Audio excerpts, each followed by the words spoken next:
Hi, my pop culture junkies. It's Brooke, and today is Thursday, and it's Pop Culture Mondays on Thursdays. We have so much, as always, to talk about, and let's get into it. On Thursdays. Okay, so I am recording this, you guys. It is Monday. I actually wrote the newsletter this morning, and I really didn't know if I was going to, I knew I was going to write. And I always write because it's a very cathartic thing for me. It's like a release, especially for me, it gives me structure. So regardless of whether I publish, I'll always write. But today is a huge day. It's Monday. The hostages were released, all 20 living hostages, and the war between Gaza and Hamas, really, I should say, and Israel, as of now, is over. It's a monumental day. It's a beautiful day. I don't know, it's a day of reflection, a day of celebration, a day of mourning, a day of hopefulness, I think, is like the way I look at it. I won't lie. I'm a Jewish woman, was not raised Jewish, so I feel almost like cheating when I say that. I still want to do like all of the Jewish studies, but for those who don't know, I was raised Christian. My mom was actually an Episcopal priest ordained. I was born a Quaker. I was baptized a Presbyterian, and I was confirmed an Episcopal while also going to Catholic school the first half of my life. So I was everything: Quaker, Presbyterian, Episcopal, and really Catholic, because I actually even took First Communion. I wasn't allowed to have the actual wafer in my mouth during First Communion, but I wore the dress. I stood up with my 12 other classmates at Convent of the Sacred Heart in Greenwich, and I had my First Communion. I went to Catholic Mass every day at Sacred Heart. So I really have all of that. And then my first introduction to Judaism was actually my older brother, who is 15 years older than me, almost 15 years older than me, same parents, wild, married, well, fell in love with a Jewish woman when I was like 8, I think. They were young, but they were 15 years older than me. They are no longer together, but it was an amazing story at the time. And they fell in love and then got married when I think I was about 10 or 11. And it was a Jewish wedding. And that was my first real introduction into Judaism. And like, I loved it. Like, they were stepping on the glass, and then they were raising each other up in chairs and dancing, and the food, so much food. Growing up, my mom and dad, which I learned later were Jews, but they thankfully did not adopt the Protestant mentality of like drinking their calories. So we ate a lot in our house. But my friends, like, it is true, the sort of stereotypes, like there's like Triscuits and like Cracker Barrel cheese at like Protestant functions. At Jewish functions, you have like Russ and Daughters, like up the wazoo. I mean, whitefish salad for days. And the fact that I didn't know I was Jewish when I was like literally a 7-year-old scooping up whitefish salad with my fingers any place I could, crazy. It's in me. So I really had their wedding was my first interaction with Judaism. And then when I left Catholic school, I went to another school where I had a lot of Jewish classmates. And so bar mitzvahs and bat mitzvahs were my jam. And in fact, I am still friends with my friend Justin Frankel, whose bar mitzvah was the first bar mitzvah I ever went to, and I literally still talk about this bar mitzvah as one of the best parties of my life. Okay. 1987. It was literally the best time. He took over the entire Pierre Hotel in New York. I may have had a few sips of alcohol. I remember the pink Gunny Sacks dress that I wore. I was not cute, awkward 13, bad hair, bad everything. But I loved the service that we went to that morning. And not all my friends went to the service. Everybody goes to the party. But my mom was like, you're going to the service. You do not just go to the party. I was the least popular kid, though, invited to these bar mitzvahs and bat mitzvahs, because my parents, in their Protestant brainwashed mindset, wouldn't let me give money. They were just like, that's not what we do. So I gave pens, just what a 13-year-old wants. Open up a pen, a cross pen. So embarrassing. I still apologize to Justin to this day. Like, take my money. But I really was drawn to the culture, to the ceremony, to the camaraderie, to the love of generations. So what I noticed in bar mitzvahs and bat mitzvahs was the family standing up, the grandparents, the aunts, the uncles, the little siblings. And I came from such a small, disjointed family, and I didn't have that. And I just found it so compelling. So it really was not a surprise, but quite a surprise for me when I learned of my heritage. My parents were products of a time where they felt that they could be more successful by turning their backs on Judaism. And I'll never really understand the whys and the hows, but it's in me. And I talk about this because as I learned as an adult of my roots and my culture and my heritage and my family members that I didn't know, I had a deep connection to Judaism and a deeper understanding of sort of the pain, what sent my parents to have to turn their backs, to think that in order to be accepted in the world that they needed to be accepted in, that they had to pretend to be something else. Like what that comes from. And I found that really fascinating. And so then I experienced Israel, and I was there just a few weeks before the October 7th attacks. And I have been incredibly vocal and in support of what the tragedy that happened, in support of returning the hostages. But I'm also a human, and I know this terrible tragedy of war and the innocent victims on the side of Gaza who did not sign up for this. They are being tortured and tormented by their own people, by Hamas, but also by what the Israeli army and the Netanyahu administration had to do. And I don't want to be political, but the fact is, I think there are a lot of people here that say, I support Israel and I believe Israel has a right to exist, but I also feel like, wait, this is not what it's supposed to be. Like women and children and innocent people and homes, this should not be where we're at. So it's a really big day. It's a big week. It's such a hopeful moment that the peace can last and it can be everlasting. And there can be now this time for recovery and forgiveness and unity, because we've been so divided and there's so much hate. There's so much anger. So with the long way of me saying, I really debated publishing a newsletter or even doing the podcast this week. But at the same time, there was a lot to talk about. For me, selfishly, it's really cathartic. And there's other things to sort of, distract us from the bad stuff going on. There's some good stuff, but also some bad. And so why not escape into pop culture? But really at the heart of it, and I don't know if I would have felt this way if it weren't that for this, but was Diane Keaton. And we're not really in the business. And when I say we, it's the royal we. Me, the writer, the podcaster.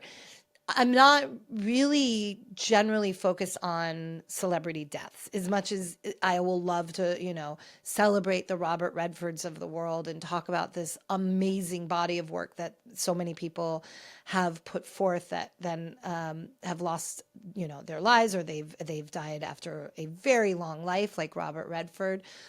I think the only time I broke that rule before Diane Keaton was Betty White.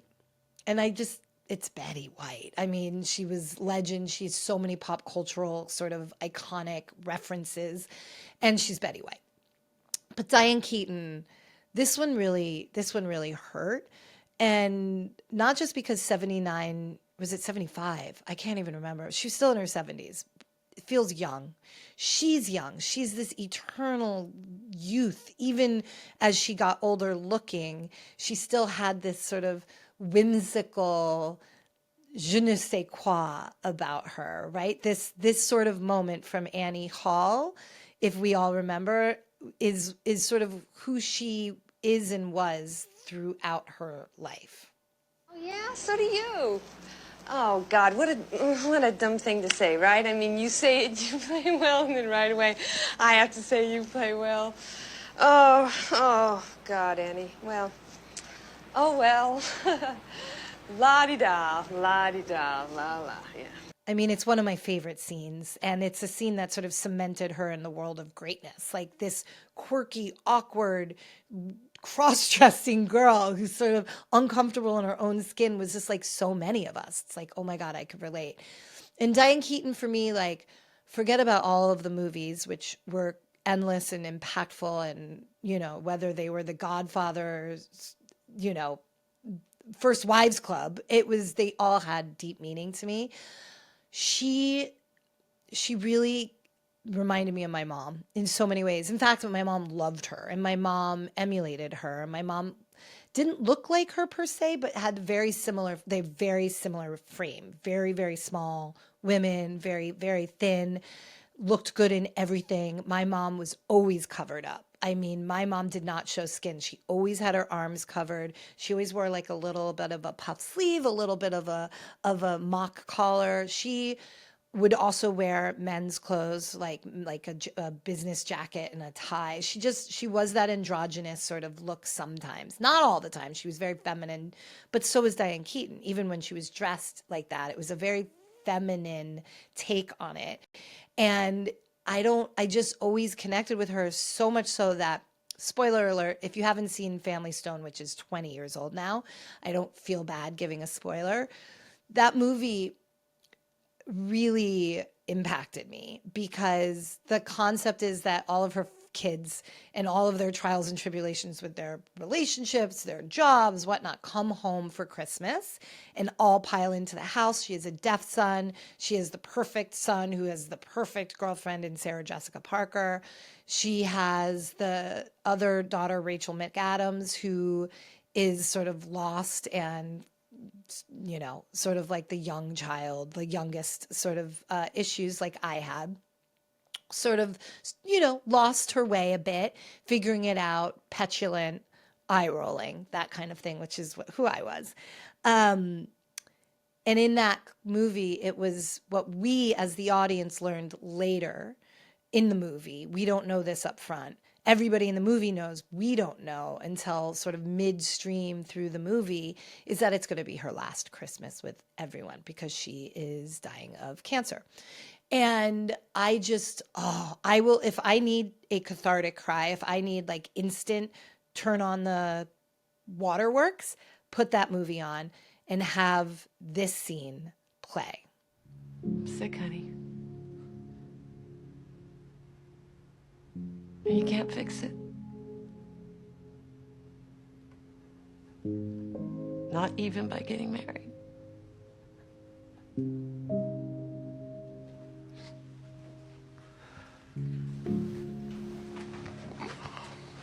What?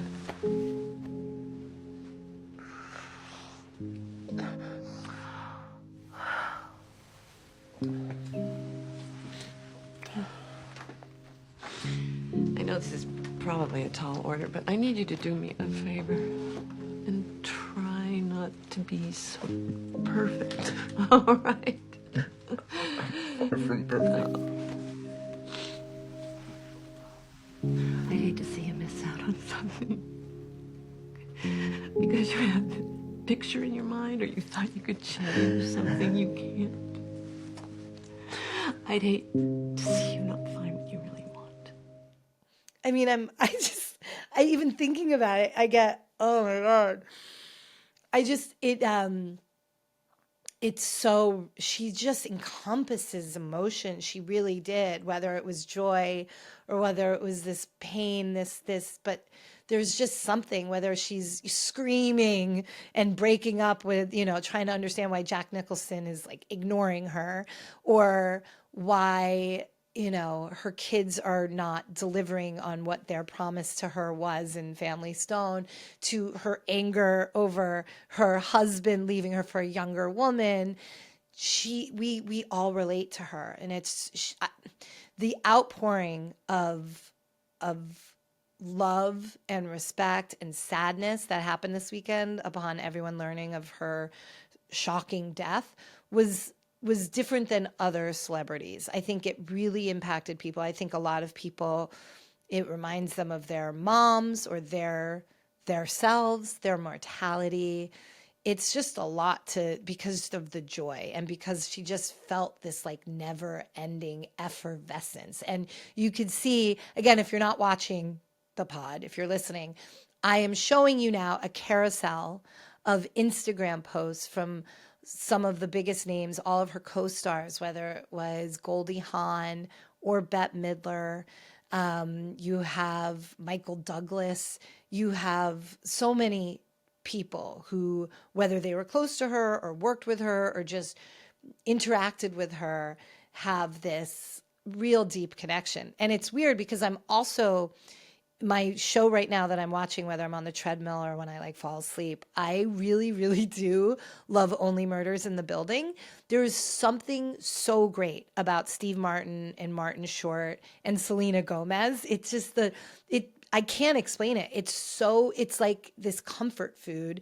It's very sweet. There's a slew of celebrity guests in every season, but in the 5th season, which is I don't know if this is the final season, but we have Renee Zellweger. We have like so many great sort of stars that make an appearance. But Martin Short and Steve Martin sort of go hand in hand, so many things, but go hand in hand with Diane Keaton. And if you recall the three of them in Mother of the Bride, it was just like iconic. And I can't believe it was so long ago. Like, I feel like it could have just been a few years ago, but here's just a fun little scene to bring them all together. Master and Mrs. Bonks in the lovely bride. Okay, please come with me and we'll talk all about our big day. The big day for the bride. I mean, every time somebody says they have a wedding planner, I think it's Martin Short. I think of him. It's just like, he is the epitome. And Steve Martin is the classic sort of like, what the fuck is happening? Why is this out of control? And all of us women are like, oh my God. So the three of them were iconic. And there's this really funny interview that has come up where I guess it was Steve Martin and Martin Short talking with Diane Keaton. And I love this. And I think it was Steve Martin posted it, but not sure where it came from. But I guess basically they're talking and they're like, which one is sexier? And she's like, you're both idiots. Like, literally, you're both idiots. And she's like us. Like, those are the boys. They're the idiots. And she was like, come on, guys. Like, come on. Pull it together. So I really wanted to honor Diane Keaton. I wanted to have this moment to talk about how impactful she was. She was a woman who did it her own way. I think there was also synergies. She never got married. She had great love affairs. Her like hit list, I mean, her body count is impressive. Like, impressive. The men on her roster, impressive. I think Al Pacino, people are saying that he was saying she was the one that got away. She had a great list, whether real lovers or fictitious lovers. Like, she had Keanu Reeves, remember, in a movie. But she had a laundry list of love and love affairs, but she chose not to get married. She chose to live on her terms.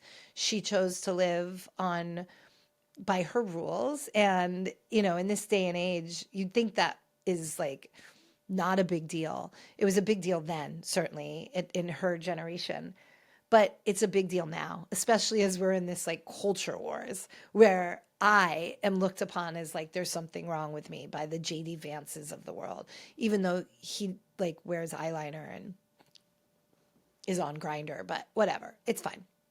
I don't judge. See, he can do what he wants. But because I'm a woman that has chosen as of now to not get married,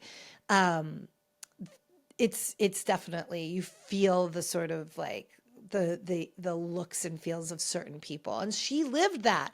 And she made no, sorry, I have hair in my mouth. She made no qualms about it. She just danced to her own drummer. And she will be missed. And I will say, I talked about it in the newsletter. There were 3 times where I've interacted with her is really a stretch. 2 times where I was in the same restaurant as her, never met her, never spoken to her, never got a selfie with her. And then one time when I was driving by her street, I drove past her, walking her dog a couple years ago, nearby her home in Brentwood. And each of those times sort of stood out. And in the restaurant, both times you could, there was like a vibe change. Like you knew greatness was in there. You could just, without knowing it was her, you sensed there was something in the air.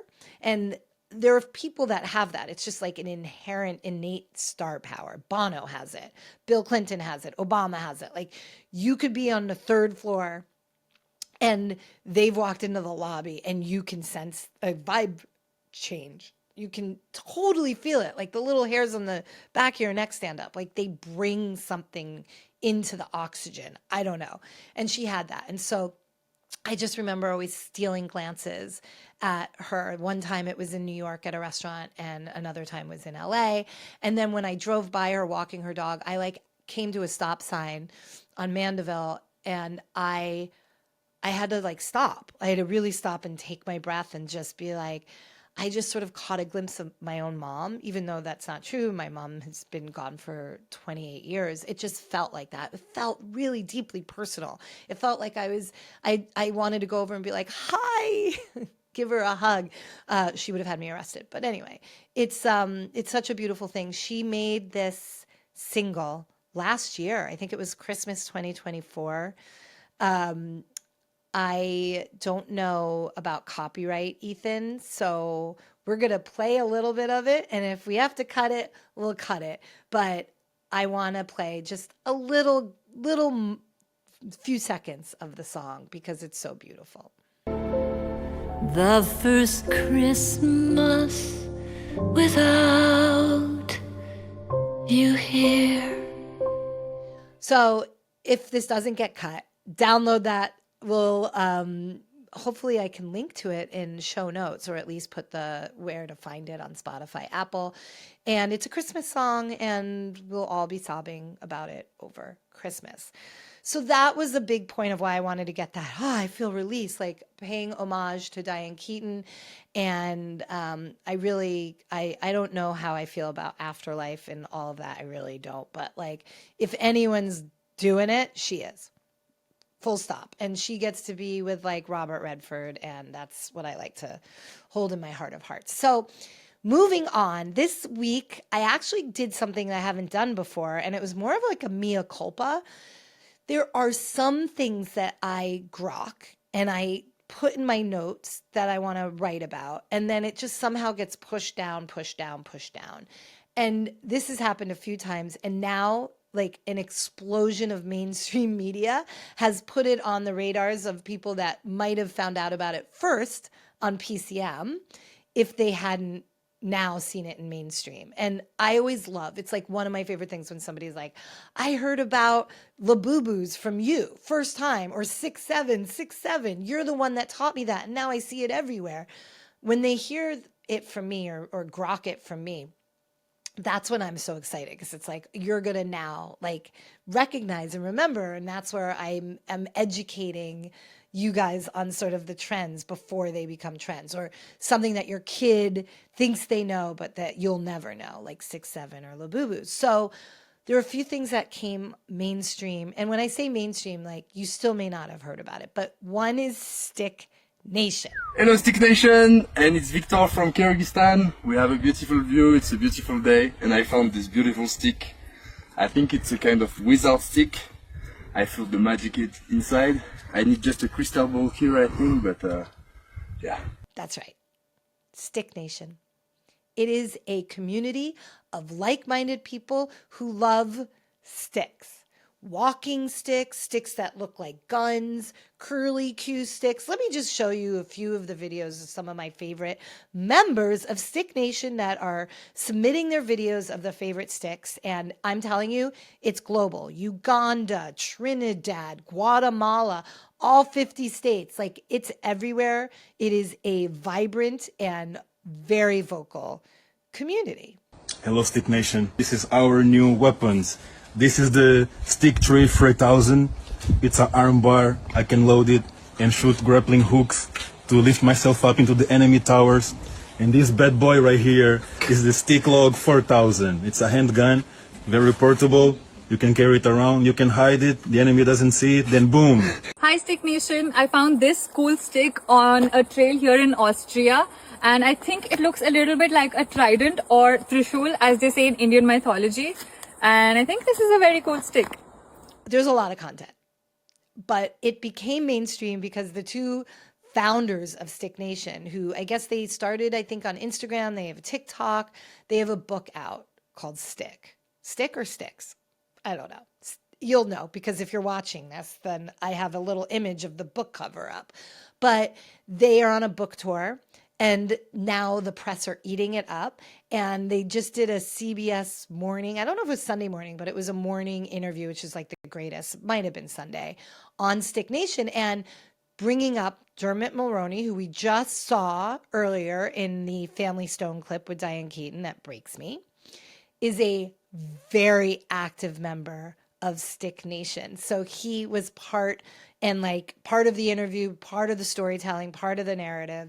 And here's just a little clip of that CBS interview, which is so fun. Hey, what's up, Stick Nation? What's up, Stick Nation? It's Dermot and Vlad. How you doing? What's going on? Central Park, two quick finds. What do you got there before we move on to this huge wizard staff? A very sort of nice little natty, which is nice. It's not perfect. I'd probably give it a 6 on the scale. Yeah. What do you have? Conflict, no competition. I have a 10 out of a 10. This is a 10. Vlad, yeah. This is wizard staff. We decided it's the barbarian staff of the Wizard of Central Park. But you make up whatever you want whenever you find a stick. This one has gold, golden sparkles are crazy. It's got gold sparkles. All sorts of worm-eaten intricacies. Thanks a lot. Check you later, Stick Nation. It's like true subculture, but like now it's culture. And the fact that CBS, like these guys were on Jimmy Fallon, for example, the Stick Nation guys, people are eating them up. Like here's just a little bit of them on Jimmy. We'd actually love to invite you to be a member of Stick Nation and into the inner circle. Oh my God. Does that work? I love that. So you can come stand here. No problem. Give it up, everybody. Jimmy's the first night of Stick Nation. What do I do? You can stand right here. Stand, kneel? You can kneel. Kneel's good. Yeah, kneel's good. Yeah. I, Jimmy of Fallonwood. I, Jimmy of Fallonwood. Do swear by twig and timber. Do swear by twig and timber. To honor sticks far and wide. To honor sticks far and wide. By the bark of my heart. By the bark of my heart. And the sap of my soul. And the sap of my soul. I accept knighthood in Stick Nation. I accept the knighthood in Stick Nation. Let's rock and roll. Let's rock and roll.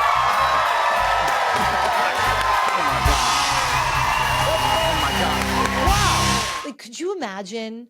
You're like sitting around at the dinner table with your family and like, what's new? It's like, like my friend and I are going to start a community. Oh, cool. Like, what's the community about? Sticks. Like, what do you mean sticks? Like, this stick is cool. I like this stick because it's pointy. Some people like short sticks. Some people like fat sticks. Some people like curly Q sticks. Now it sounds like I'm talking dirty. But imagine that conversation of people being like, you're going to try to make a living out of a community of people that like sticks? Like, it's so absurd. And yet it has millions of followers. Like, people are very serious about it. And again, global. The impact is big. This is a unifying moment in a community of people that have never felt seen, and now they feel seen. I joke, but it's like a real thing. And I got to say, this book is a great gift. Like, I want this book on my coffee table. It's such a conversation starter. It is a really wonderful Instagram account or TikTok account if you want to follow. It's pure joy. And I'm telling you, now that it's on your radar, you're going to start looking at sticks differently. And now you're going to start hearing about sticks. It's like when you see a car commercial for the first time and then you see that car everywhere. That's what's going to happen. You're going to see sticks. You're going to think about sticks differently. You're going to hear about Stick Nation. You're going to see a video. You'll start being fed Instagram videos now because it's on your phone. And that's going to happen. So you're welcome. Welcome to Stick Nation. Another thing that I talked about that got some mainstream press, which is now you're talking about Stick Nation that has millions of followers. This only still has, I say only, I got nothing on my YouTube, but this thing is called TBPN, which stands for Technology Business Programming Network. Not the sexiest name, but the TBPN. It's basically technology brothers, technology bros. And I say that like that's a bad thing. It's not. It's actually a really cool thing. I come from tech. We are living in a moment where there's lots of cynicism and negativity, and rightfully, we've talked about it here, rightfully in many cases, but a lot of cynicism and negativity directed at tech and the founders. And so I think it's important to have an outlet for the celebration of innovation. Not to say that they can't be held accountable and shouldn't be held accountable, but I also think everything is so negative and critical now. To have like two guys on camera in a very well-produced YouTube show doing these crazy interviews where they get Sam Altman, they get James Cameron to talk about the technology that he uses in his movies, to get the Mark Zuckerbergs, when they very rarely do give these interviews, and they're certainly giving them to much bigger audiences. And so TBPN is still new, has about 30,000 subscribers on YouTube, but the influence, it shows that it's not about the numbers, it's really about influence. So much so that they were the cover story of the Sunday New York Times business section this past weekend, written by the amazing journalist Mike Isaac. And I felt like, oh man, I should have brought this to the community, because I've been following TBPN, I've been watching their shows. And just before I get into it a little further, just to give you an example, for those of you watching, you'll see it's really highly produced, it's really beautiful, it's really well done. And for those of you not watching, it feels a little like the cool kids CNBC, like this generation's CNBC. So take a look. Taylor Swift is using AI generated videos to promote her new album. I was surprised to see that. Biggest artist in the world. Usually there's like a ton of pushback. Patrick McKenzie says, I think the economic logic of this is inevitable and that you'll need video to get your N+1 marketing post through the noise on social media, even as Taylor Swift. And your choices are either a 100K shoot per post or a relatively junior employee with some taste. So it's really smart. I think it's really well done. They talk about the topics they're like not just talking about big things. They're talking about new hires, career moves, people that maybe only the engineering crews know about, like not household names. And they're talking about like, oh, so-and-so took this job and they went there. It's very inside baseball into the sort of Silicon Valley mindset, but it's really well done. And it's interesting because I asked a bunch of people earlier in the summer what they thought of TBPN. And I kept it to just tech people because I knew that people outside of tech would have been like, what? But I was really surprised by some really high profile tech people that I knew that are either my age or older. And they were like, what? What's that? Don't know. What are you talking about? Never heard of them. And then, of course, the younger entrepreneurs and the more engineering focused entrepreneurs were like obsessed, love them, get me on. I want to be on. So it was definitely a divide. And I'm so mad at myself because I was like, I spotted that trend getting more mainstream back in like June, and I should have written about it. But now you guys know, most of you probably weren't aware of it. If you read about it in the New York Times this weekend, that might have been the first time you heard about it. Or maybe you didn't see the article and now you're hearing about it the first time with me. But if you have a college kid or a high school kid who's interested in AI or anything, they know, at least the guys, I'm sorry, it's definitely bro-y. They know TBPN for sure. So ask them what they think, or just say like, have you heard of TBPN? And like, let me know. I really want to know what you're hearing. And then the last thing that I ignored, and it's not as long of a period of time as the others, but it was Everest Tok.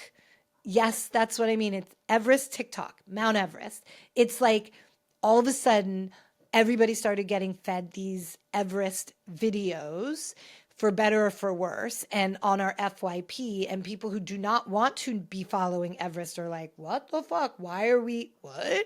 So just here's a few examples of Everest Tok. I just got back from camp 2. And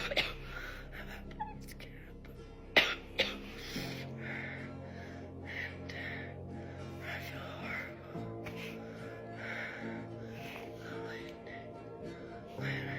My throat and my lips.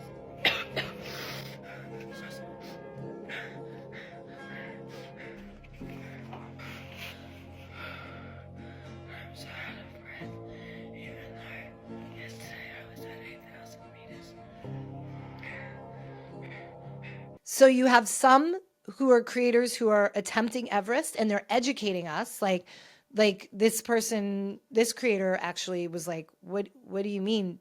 What do you mean 4 to 6 weeks? I love this creator. I'm on Everest Tok right now, and I have learned a few things over the past couple of days that are just mind-boggling to me. I thought people were climbing Everest in a day or two.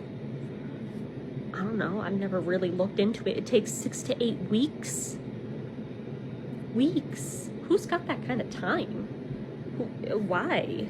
I mean, she's saying what we all thought, but also like, so you have some of these people who are like showcasing their Mount Everest adventures, and then there are the others who are like, why are you doing that? Why are you doing this? What possible joy could come from it? All looks so miserable. And so some of my favorite of the people like, what are you doing? Here's some of those.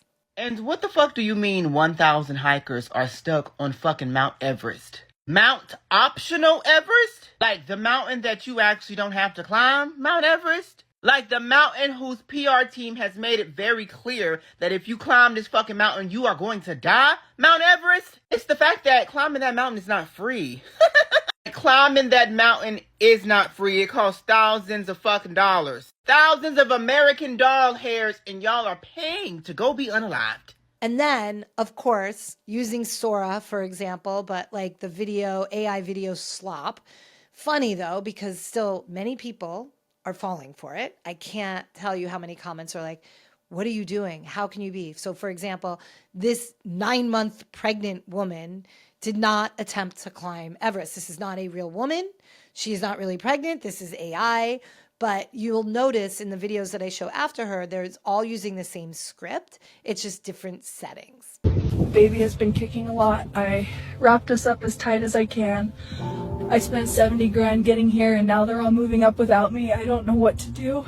And their comments like, I hope this is AI. I can't believe you would do this. Like, how irresponsible. Who let you do this? Like, it's funny how many people are falling for it. Even though it says in the, like, it's the channel is Sora video. It's like Everest Sora or something. But here's an example of another Sora video using the same. It's this like $70,000. This was the worst life decision. What could I have done? So here are a couple more using the same sort of script, if you will. 70 grand. I could have bought a car. Paid off my loans. Instead, I'm sitting here, fingers turning black on me. I don't know why I came. I have no desire. Like when I say I have no desire to climb at Mount Everest, like I have no desire to climb a mountain. I really don't. Like all the power to you, but it's not even the dangers. Put that aside. Put that aside. It's the time. It's the discomfort. It's the like, if I could go and climb a mountain in like a day and like have dinner with my friends and a bottle of wine, okay, maybe I do that. But camping, being cold, having like people's lives dependent on me. If I fuck up, then they're fucked. No, none of that is okay. I don't understand the appeal. Even if I was a risk taker, which I am not, it just wouldn't appeal to me out of the discomfort. Like I'm a bougie bitch. I am not going to be okay in that situation. But the lack of oxygen, the freezing, the chapped face, no, thank you. Not for me. But I do think that it's almost very selfish of people, to be honest, when you see what is happening. So many people are dying. You're putting Sherpas at risk. You're putting so much sort of stress on the environment in that area. Like, I don't know. I feel like we could do other things to help support Tibet and that area than using all their resources and people to get a photo and recognition. But there I am. I say I don't judge, but obviously I judge. I really do. That is it for like pop culture stuff I really want to talk about. I do want to talk a little bit about content, because I know that some of you guys like to hear what it is that I'm watching. I am by no means a reviewer. I talk about in the newsletter, I highly suggest going to read it. I talk about my take on this sort of like influencer culture on restaurants and how they are not trained reviewers. They are not trained journalists, but they'll take their reviews and they go viral and they can make or break a restaurant, even if it's like a personal vendetta or a personal thing. They're not reviewing it. They're reviewing it not based on the same criteria that a restaurant reviewer or a movie critic will give, right? So on one hand, I guess it's important to hear people's opinions, but on the other hand, it's like, take it with a grain of salt, as you should with any review anyway. It's always subjective, but I talk about that in the newsletter. Go read it. But so just to clarify, I am not a reviewer. I just talk about things that I really actually like. I really surprisingly like the Victoria Beckham. It's a documentary on Netflix. It's a 3-part series, and it really is about her as an entrepreneur. So it's sort of the transition from Spice Girl to mother and wife to designer, being taken seriously, to launching her own line, and to almost losing it, literally going like almost bankrupt, having her husband bankroll it and almost lose all of his money. Like, it's very honest. She talks about hitting rock bottom and clawing her way back. She talks about the collaborations of like from business people to designers, and it's really interesting. But another interesting thing is like how many times we have to be reminded how horrible we've been to women, and how the media in particular allowed it. And we've seen this time and time again, right? With Monica Lewinsky, for example, how awful. And then we in turn were awful because we would laugh. We would laugh like, oh, they made jokes and at this poor woman's expense. And we were brainwashed and being like, Monica was a child. She was a 21-year-old. She was a child. And there was a power dynamic. I mean, my God. And yet we were the ones sort of like, you know, burning her at the stake. And same for so many young women in the spotlight. And Victoria Beckham was no better. And there's some shocking examples that are shown in the documentary of what people said and that we allowed it. But this guy in particular is no longer alive. And so, like, I'm sorry, I hate speaking ill of the dead, but like literally go fuck yourself. I'm sure many of my friends in the UK knew him and I'm sure they loved him. I'm sure he was a hoot at cocktail parties. But listen to what he said about Victoria Beckham at this was, I don't even know how many years ago, but as she was, you know, moving away from being a Spice Girl and being Mrs. Beckham, and she had her own fashion line at the time. But listen to what he says. Beckham is wonderful in what he does. Beckham, off the field, does all sorts of good works, which are pretty well hidden, because Madam Beckham comes along wearing virtually nothing and steals the photograph, steals the occasion, and she's just a common little bitch. I don't know if it's any better today. I guess we recognize it now. And but the talk show hosts, they all allowed it. They all allowed this behavior. It's disgusting. It's really, the misogyny is horrible. And yet she's stronger for it. And it's a really beautiful documentary series. I learned a lot about her. She's very likable. So I encourage you to see it. And I'm going to say something that I can't believe because it's on Apple TV, Apple Plus, Apple TV Plus. I never know how to say it, but I like a show on Apple Plus, and it's called The Last Frontier. I keep thinking it's the final frontier, but the final frontier is space. The last frontier, Alaska. And I don't know, this show is like Con Air meets Alaska, meets like the outdoorsy. So you don't have Nick Cage, but it's great. I don't know. I'm 2 episodes in because they only dropped the first 2 episodes. I'm worried that I'm going to get invested and then they're going to cancel it. Like all these shows get canceled after 1 season, but I really, really, really, I'm locked in. Like I like it. And I normally don't like Alaska shows because again, I don't even like to appear cold. I don't like to watch cold. I don't like the cold weather, but I really like the show. I can't say that enough.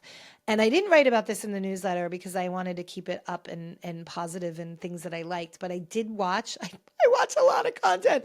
I did watch The Woman in Cabin 10, the Keira Knightley movie on Netflix, which is lifted from a very successful novel.